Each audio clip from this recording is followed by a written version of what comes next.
quiero poner un video y no hay que poner audio, solamente verlo, hermano Joel. Video número 1, cómo gracias a Telemicro, Canal 5, que subió a sus redes sociales un extracto de esto que le llegó, de familiares que reciben a presos políticos en Venezuela tras su liberación. Ahí en el video que describo se pueden apreciar a personas abrazarse con lágrimas en los ojos, luego de mucho tiempo presos políticos o porque participaron en manifestaciones o porque organizaban estas marchas, o otros también. En el caso, hay periodistas. Se habla de que España confirmó la liberación de cinco ciudadanos españoles presos. Por eso ayer en la rueda de prensa decía el funcionario venezolano que estaban liberando a presos políticos venezolanos y extranjeros, porque también extranjeros fueron presos ilegalmente por la dictadura de Nicolás Maduro. A la gente que critica la forma, que nosotros entendemos, ¿verdad?, la preocupación con el derecho internacional, de que tiene que haber una regla de juego entre las naciones, precisamente para evitar que los más poderosos avasallen a los países más pequeños y débiles, pero no es menos cierto de que de Nicolás Maduro había que salir de una u otra forma. Y las demás opciones simplemente repercutirían más en la calidad de vida ya deteriorada de los venezolanos que siguen residiendo en esta nación. Lo que provocó que unos 9 millones salieran a diferentes naciones, incluyendo la República Dominicana. ¿Por qué? Porque la salida era poner tantas sanciones de ahogar al gobierno, pero la dictadura sigue comiendo bien en su casa. El séquito de Diosdado, de Padrino López, iba a comer bien en su casa. Era el venezolano que le iba a faltar lo elemental para vivir, hasta papeles de baño, como en muchos momentos se vio. Y todo eso fue fruto de las sanciones. Y esos carajos comiendo caviar. De la Unión Europea, mientras los de la dictadura, el régimen sigue comiendo caviar, como dice mi hermano Samuel. Todo eso era lo que muchos apuestan a las otras estrategias. Estados Unidos creo que eligió el método menos malo, porque definitivamente hay violaciones a derechos internacionales. Eso para mí no está en discusión. Ahora, era un mal necesario. La extracción de Maduro ha abierto un abanico de cosas que por el momento nosotros ni siquiera imaginábamos que se podrían. Porque, Joel, tú tienes el video que te mandé más temprano. Ahorita me dijiste que lo tenías en Q. No, y ha despertado la esperanza de los venezolanos. Correcto. Sí, vamos a ver, Joel, si el video que te mandé más temprano lo podemos colocar ahora, hermano, con audio, para que usted tenga una idea de cuál era la mentalidad del régimen antes de la captura de Maduro y cómo eso ha cambiado posterior a este acontecimiento. Adelante, hermano Joel. Estados Unidos exige la liberación de todos los periodistas detenidos por cumplir su labor en Venezuela. Estados Unidos, a nosotros, nos exige. Deja comerse un dulce. 3 Doritos después. A las instituciones del Estado ha decidido la puesta en libertad de un número importante de personas venezolanas y extranjeras, y estos procesos de excarcelación están ocurriendo desde este mismo momento. Considérese este gesto de gobierno bolivariano de amplia intención de búsqueda de la paz como el aporte que todas y todos debemos hacer para lograr que nuestra república continúe su vida pacífica y en búsqueda de la prosperidad. No sé si hay alguna pregunta que quiera hacer. Fíjese el cambio de retórica. O sea, en principio, ¿qué es lo que está diciendo? Que liberen a los periodistas, presos políticos, váyanse de ahí. No nos tienen que dar órdenes. Ahora tienen la conciencia de que lo que hicieron con Maduro lo pueden hacer con cualquiera de ellos, no importa dónde se metan. Eso fue disuasivo.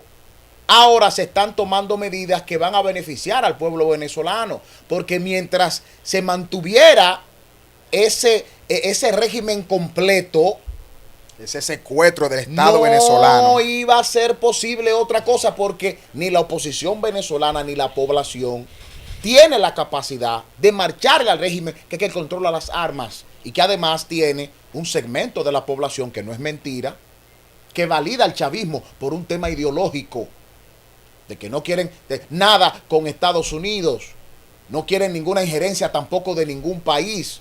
¿Ustedes no nos recuerdan que Venezuela rompió relaciones con República Dominicana y cerró sus cielos? Prácticamente votó a nuestro personal consular y diplomático y mandó a buscar a la gente suya de aquí de la embajada, solo porque República Dominicana le exigió que mostrara las actas después de esas elecciones. Esa fue la reacción de Nicolás Maduro cuando el país tomó una decisión en favor de la democracia. Y le llamó ladrón al presidente de la República. Una falta de respeto, una desconsideración. Correcto, la incautación de los aviones. De los 2 aviones. Entonces, llamarle ladrón a un presidente públicamente, así es una desconsideración, una falta de respeto. Ni siquiera de presidente a presidente. Estamos hablando de que fue el ministro de Interior, Diosdado Cabello, que utilizó esa palabra. Entonces, no podemos hablar de otra forma en el que Maduro iba a salir del poder. Y como yo he dicho, al final de cuentas, es como la crítica que se hace a Bukele. Que va a terminar siendo un dictador. Bueno, lo cierto es, y que yo tengo esa misma percepción, ojo, pero lo cierto es que en lo inmediato, el salvadoreño que no podía ir a un parque o que para abrir su negocio tenía que pagarle peaje a las bandas, a las maras, a las pandillas, ahora puede abrir su negocio sin pagar ese dinero ilegal y ahora puede salir a la calle sin miedo a que las maras, tomando represalia porque le apresaron uno, le quitara la vida y lo exhibieran en la calle como un trofeo. Eso era lo que se vivía ahí. Tú te lo puedes decir al salvadoreño de que vas a un dictador. Es como, hay una anécdota de Jesús muy bonita, de que Jesús hizo un milagro. Y los fariseos comenzaron a criticarlo y le dijeron al ciego, pero ¿y cómo fue que te sanó? Cuéntanos, ¿y qué fue? Eso es un pecador. Y el ciego le dijo, si es pecador, yo no lo sé. Yo lo que sé es que yo era ciego y ahora veo. Aleluya. Aleluya. O sea, tú ves, que es un dictador. Sí, lo que yo sé es que antes las maras me matan a la familia. Y ahora yo salgo a la calle sin miedo a eso. Entonces, aquí en función del resultado, estamos viendo cambios. Lo que esperamos es, evidentemente que sí, Estados Unidos debe tener un límite. Ahí yo estoy de acuerdo con mis compañeras, de que la transición que se produzca, también guiado de los Estados Unidos, porque ahora mismo la oposición venezolana ni el pueblo tienen esa fuerza para poder llevar al régimen. No hay condiciones. Lo que queda, no hay condiciones para que hagan lo que deben hacer. Pero ojalá que se produzca este cambio y poco a poco Venezuela vuelva a ser lo que era antes. Como dije, aún en la República Dominicana, si llega un gobierno que no respete la prensa, que meta preso a los estudiantes, que meta preso hasta menores de edad, a los periodistas, a los adversarios políticos, que no respete los resultados electorales, pues yo voy a querer que no Estados Unidos, quien sea, venga y lo deponga para que las puertas de la democracia sean posibles. En el ámbito local, señores, vamos a colocar la imagen, hermano Joel, creo que la numeré con el 2. Es un trabajo de mi querida amiga y colega Lidia Pinales, de El Nuevo Diario. Ella dice, sin consenso ni tiempo, reforma laboral no se aprobará en esta legislatura. Cita a Rafaela González, quien forma parte del equipo, que es una diputada de la Fuerza del Pueblo, me parece que de la zona de los Alcarrizos, afirmó que esta normativa no logrará salir del Congreso en este periodo congresual. Rafaela tiene razón, la diputada, porque se le ha dado larga a este proyecto de reforma laboral, que fue sometido en octubre del año 2024. Estuve ahí presente cuando el de entonces ministro de Trabajo, Luis Miguel de Camps, ahora ministro de Educación, fue al Congreso con este proyecto de reforma laboral y lo puso en manos del presidente del Senado, Ricardo de los Santos.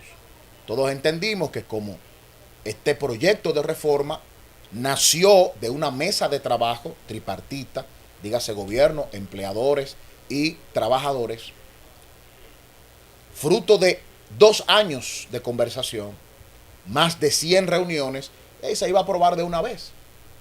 Pues ya pasó por un sedazo. Había un consenso prácticamente de todo, y el gobierno dijo, miren, todo lo que hemos logrado consenso, vamos a hacer la reforma con esto. Lo demás, que se discute en otro escenario, en el Congreso, donde sea. ¿Cuál fue el tema que se quedó? Fue la cesantía. Pero los empresarios, no bien Luis Miguel de Camps salía del Congreso Nacional de llevar el proyecto, cuando le entraron a dos manos, y ahí están los tweets de César Dargán, vicepresidente ejecutivo del CONE, que inmediatamente se percató de que el Poder Ejecutivo iba a mantener sin variación la cesantía, pues el código ya no sirve. Ninguno de los consensos tampoco sirve. Porque es cesantía o no. El mismo tranque que mantuvo más de 2 décadas el Código Penal en el Congreso, con el tema de las causales. Que las causalitas era, con causal o nos quedamos con el Código Viejo. No importa que haya nuevos delitos, que no importa las distorsiones que hay por una ley desactualizada. Código napoleónico como el que teníamos. Ahora tenemos por primera vez un código eminentemente dominicano o dominicanizado. ¿Para qué? ¿Verdad? Aceptando el proceso histórico de las cosas que tomamos de allá y que preservamos. Pero, después de que el propio presidente afirmara que ese código va sin cesantía, que el ministro de Trabajo actual, Eddie Olivares, también dijera eso va sin tocar derechos adquiridos de los trabajadores, conquistas como lo es la cesantía, el empresariado ha bombardeado al Congreso de tal forma pública y quizás también de manera privada. Al Congreso Nacional, que después de ese discurso que parecía que eso se iba a aprobar, de octubre para acá, del 2024, estamos hablando de unos 14 meses, unos 14, 15 meses. Y esta legislatura también lo verá pasar y no recuerdo si va a perimir porque duró 2 legislaturas, la de octubre, bueno, perimió, se reintrodujo, creo que se mantiene, creo que le queda una legislatura más, pero en todo caso ha sido el empresariado que lo ha frisado. Y yo me anoto a la recomendación de don Pepe Abreu, de que dejemos eso así. Vamos a dejar esa ley 1692 como está. 33 años y el empresariado lo que ha hecho es crecer. El empleo también ha crecido. Tenemos paz laboral y por consiguiente paz social, que de alguna manera van estas dos cosas de la mano. Bueno, pues vamos a dejar esa vaina así. Lo que no se puede tocar la cesantía para que no se prenda el país. Porque eso tiene un componente incendiario. Y así lo advierte don Milton Rey Guevara, uno de los autores de ese código de trabajo que tenemos vigente, en su artículo Cesantía, Paz Social. Y da alternativas que debiera discutirse el tema de la cesantía en el marco de la seguridad, como usted quiera. Pero actualmente los trabajadores con los salarios de miseria que se pagan en este país, la cesantía no está en juego. Para hablar de la cesantía tenemos que hablar de otras cosas y eso el empresariado no lo propone ni lo va a proponer porque no le importa. Como saben que no se va a eliminar, entonces están proponiendo modificarla con un seguro de desempleo o cambiando el plazo para pagarlo, que no sean 10 días, sino que pueda ser prorrateado, dígase en porciones, en cuotas, que es un seguro de desempleo disfrazado, como yo lo denuncié en esta misma plataforma. Quieren tocar las 30, que es prácticamente la garra que la ley le da a los trabajadores para obligar al empleador a que cumpla con ese compromiso, porque usted votó sin una razón legalmente justificable, porque si es que se está portando mal el colaborador, ahí están 19 razones por las que usted puede hacer un despido justificado según el artículo 88 del Código de Trabajo. Usted no está cumpliendo, pues vamos a aplicarle esto y usted se va sin ni uno, proporción de doble sueldo y vacaciones a la que tenga la fecha y se fue. Pero cuando usted despide sin justificación legal, pues tiene que cumplir con la cesantía y dentro de un plazo, porque si no, esté las 30 y le quieren también marchar a las 30. Entonces, vamos a poner brevemente a Pepe Abreu una denuncia que hace para entonces cerrar este comentario. Pero quiero que le escuche. Es el último video, hermano Joel, el video número 3, Pepe Abreu, que hace este mismo llamado. Dejen eso así, pero también tira una cosita de lo que de alguna manera se puede estar moviendo en torno a este código de trabajo y su reforma que aparentemente ha impedido a los legisladores a aprobarlo. Y es bueno que el Partido Revolucionario Moderno recuerde que lo que pase con la cesantía no va a ser culpa de la oposición. La fuerza del pueblo está cerrada en favor de la cesantía. Un partido opositor que quiere llegar al poder en el 28, que debería estar más encariñado con el empresariado, pese al costo que eso tiene, no político, sino de tipo económico para temas de campaña, se la están jugando. Y ese Congreso es de mayoría oficialista. O sea, que no crean ustedes que el pueblo, de por sí muchos legisladores que están ahí no van a estar. Es bueno que lo sepan. O sea, un Congreso de mayoría, lo que pasó ahora con este Congreso no se va a repetir. Y por lo menos 40 o 50 de esos legisladores del PRM que están, mañana no estarán ahí. Y usted entonces que también está apoyando quitarle derecho a los trabajadores, pues usted va a ser uno de esos que se van de ahí. De manera natural, lo que estoy hablando es según la dinámica dominicana, que en un momento, bueno, para que usted tenga una idea, en el 16 el PLD tenía el Senado con más de 25 senadores. Hoy el PLD no tiene un solo senador. Es para que tenga una idea. Y eso va pasando, eso es cíclico. Vamos a ver el video para cerrar esta parte. Nadie se ha muerto por su causa. Entonces, dejemos el código como está y retiremos la reforma. Entonces los empresarios dicen no retiro, no. Es dejar sobre la mesa la palabra que tú usaste, Katy. Dejar sobre la mesa, dicen ellos.